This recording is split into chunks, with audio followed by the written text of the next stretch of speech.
علم جب نہیں ہوتا ہے انسان بزدل بن جاتا ہے. تم قرآن پڑھو تم میں ہمت پیدا ہوگی, تم حدیث پڑھو تم میں جولانی پیدا ہوگی, تم علم حاصل کرو, تم ڈگریاں کرو, تم کالجز کو جاؤ, تم علم والے بنو, تمہارے اندر جو ہے ہمت اور جولانی پیدا ہوگی. مسلمانوں جب علم چھوڑ دیتے ہو نا تو ذلیل و خوار ہو جاتے ہو, رسوا ہو جاتے ہو, شرمسار ہو جاتے ہو. آج یہی شرمساری کا دن ہمارے پاس آ گیا ہے, آج یہی وقت ہمارے پاس آ گیا ہے. یہ وقت کیوں آیا؟ ہمیں یہ احتیاطی تدابیر کیوں سنائی جا رہی ہے؟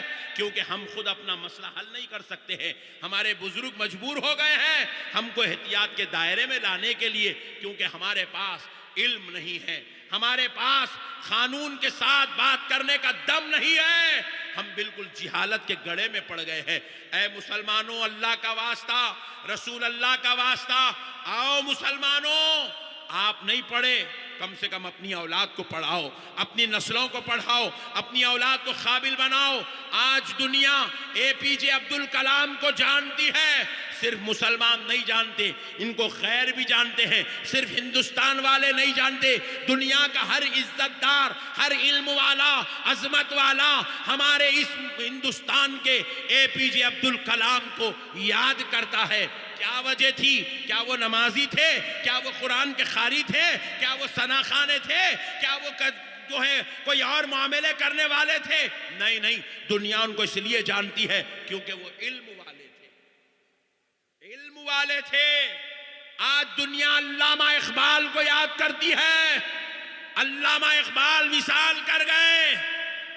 میں ہر معاملے میں دیکھا کوئی ہندوستانی پاکستانی کا ذکر نہیں کرتا, پاکستانی ہندوستانی کا ذکر نہیں کرتا, مگر علامہ اقبال ایک ایسی ذات ہے, خبر پاکستان میں ہے مگر یونیورسٹی ان کے نام کی ہندوستان میں چل رہی ہے, ان کے نام کی جو ہے یہاں پر جو ہے ڈگریاں ہو رہی ہے, کتابیں لکھی جا رہی ہے, ان کی شاعری پر, ادب پر کتابیں لکھی جا رہی ہے, پی ایچ ڈی ہو رہی ہے, فن بتایا جا رہا ہے, تذکرے ہو رہے ہیں, رحمت اللہ علیہ کہا جا رہا ہے.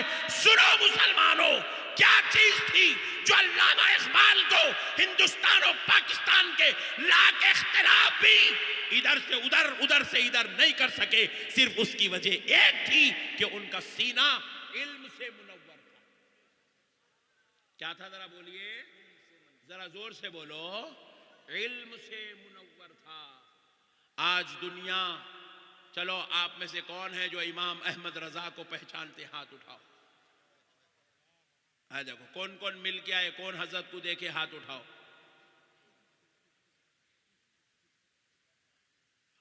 سو سال ہو گئے امام احمد رضا جیسی ذات کا اس دنیا سے وصال ہوئے, 100 سال ہو گئے, مگر آج بھی 100 سال کے بعد ان کے نام کے نعرے لگ رہے ہیں. آج بھی 100 سال کے بعد ان کی عظمت کے جو ہے جھنڈے چڑھائے جا رہے ہیں. کیوں؟ سن لو مسلمانوں, قسم رب ذوالجلال کی, آج بھی امام احمد رضا کا شمع جل رہا ہے تو صرف علم کی وجہ سے. زور سے بولو, اور زور سے بولو. علم کی وجہ سے. پڑھاؤ مسلمانوں, اپنے بچوں کو پڑھاؤ, قابل بناؤ. پہلے ہمارے مدرسوں میں بھی ماشاءاللہ بچے آتے تو کوئی کامل الحدیث ہوتا, کوئی کامل الفقہ ہوتا, کوئی کامل التفسیر ہوتا. اب کیا ہو گیا, ہمارا بچہ حافظ قرآن بنتے کی باہر نکل جا رہا, جا کے وہاں مسجد میں دیکھ رہا ماحول اچھا بیان کر لیا تو اپنے نام کے ساتھ مفتی لکھ لے رہا. لو گمت, یہ الگ ٹینشن شروع ہوگا. کون مفتی ہے, کہاں مفتی ہے, سمجھ میں نہیں آ رہا. اتنا خطرناک مفتی ہوگا, پھر وہ اتنا ڈینجر مفتی بن جا رہا, خالی لکھ لے کے خاموش بھی نہیں بیٹھ رہا, فتوے بھی دے رہا. لو گمت. دین میں بھی مردہ نکل گیا, دنیا میں بھی مردہ نکل گیا. حالت ہماری ایسی ہو گئی ہے. اب ہم اسٹیجوں پہ ایک دوسرے کو گلے پکڑ کے مار لے رہے ہیں, مواں پھوڑ لے رہے ہیں, اور اس کو پھر لائیو دیکھو یہ پٹھے کہاں سے آ گئی کی کیا نہیں کی, اتنے لے کے آگے بیٹھ گئے. 1 2 3 4 5 6 7 8 9 40 کیمرے لگے ہوئے ہیں. پوری دنیا ہم کو دیکھ کے ہنس رہی. صاحب آپ کو میں بری بات نہیں کر رہا ہوں, خدا کی قسم, خالی سننی ہوں, میں سننی ہوں, میں سننی ہوں. بھامتے باتیں تم سننی ہے. تمہارے مدرسوں کی تعداد کتنی ہے؟ میں جو مدرسوں کو گیا اب تک 15 بچے، 25 بچے، 40 بچے، 50 بچے، خلاص. جی 100 بچوں کا اگر کوئی مدرسہ اہل سنت میں مل گیا تو وہ علاقے کا سب سے بڑا مدرسہ ہے وہ. جی آپ پلٹ کے چلو صاحب، کہیں دوسری طرف نہیں جانا، آپ خالی بہار کو چلو.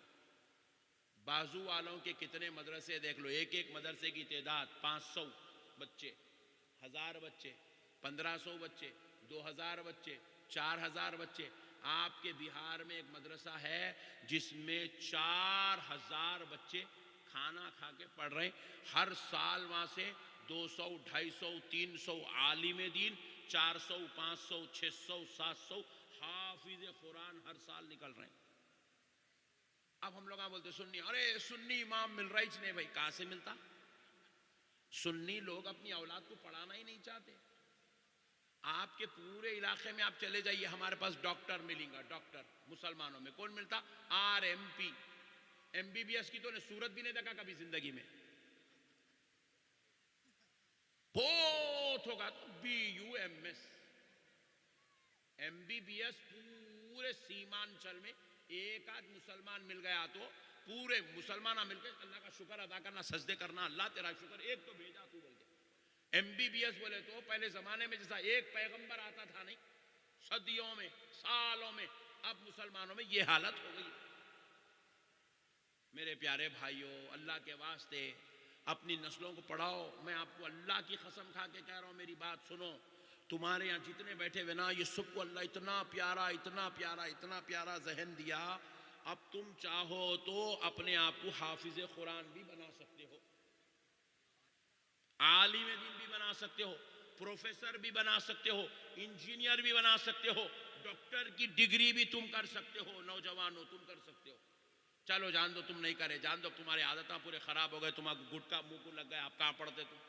تمہارے منہ کو سگریٹ لگ گئی، زردہ لگ گیا، تم دوسری دنیا میں چلے گئے. تم اب خالی جو ہے اب جنازہ آنا باقی ہے بس. اب کیونکہ غلط شوقاں لگ گئے، پورے بیکار گندے شوقاں، یہ موت کے گھاٹ اتارنے والے شوقاں.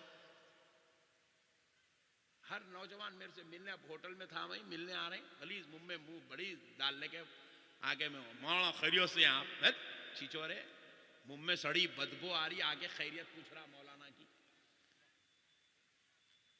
جو مذہب میں یہ تعلیم دی جاتی ہے کہ کچا لہسن اور پیاز کھا کے مسجد کو مت آؤ. اللہ اکبر. لہسن بھی جائز ہے، پیاز بھی جائز ہے، حلال ہے، حلال، مگر اس میں ایک بو ہے، بو. وہ بو سے مسجد کے فرشتوں کو تکلیف ہوتی ہے. قانون بنایا گیا، اسلام کا شریعت بنائی گئی. کچا پیاز اور لہسن کھائے ہو تو دانت مانجو، مسواک کرو، کلی کرو، کر کے مسجد میں آؤ، کیونکہ تمہارے لہسن اور پیاز کی بو سے مسجد میں رہنے والے فرشتوں کو تکلیف ہوتی ہے. تو پھر ان لوگوں کا کیا ہوگا جن کے منہ سے سگریٹوں کی بدبو آ رہی، کلیاں کرے بھی تو نہیں جا رہی. برا مت مانو میرے بھائی، آج مسلمان کو ہوش سنبھالنے کی ضرورت ہے. مسلمان اپنے آپ کو ہم تاناشاہ سمجھے ہوئے ہیں، ہم اپنے باپ کی جاگیر سمجھ کے زندگی گزار رہے ہیں، جبکہ ہم محنت کرنے والی قوم ہیں، ہم مشقت کرنے والی قوم ہیں. لال قلعہ کسی کے باپ نے نہیں بنایا، مسلمان نے بنایا ہے. قطب مینار کسی اور نے نہیں بنایا، مسلمان نے بنایا ہے. تاج محل کسی اور نے نہیں بنایا، مسلمان نے بنایا ہے. چار مینار کسی اور نے نہیں بنائی، مسلمان نے بنایا ہے. دلی کی جامع مسجد جیسی سنہری مسجد کسی کے باپ نے نہیں بنایا، مسلمان نے بنایا ہے. حیدرآباد کی مکہ مسجد کی خوبصورتی دیکھو، جو 400 سال سے چلا چلا کر اپنی خوبصورتی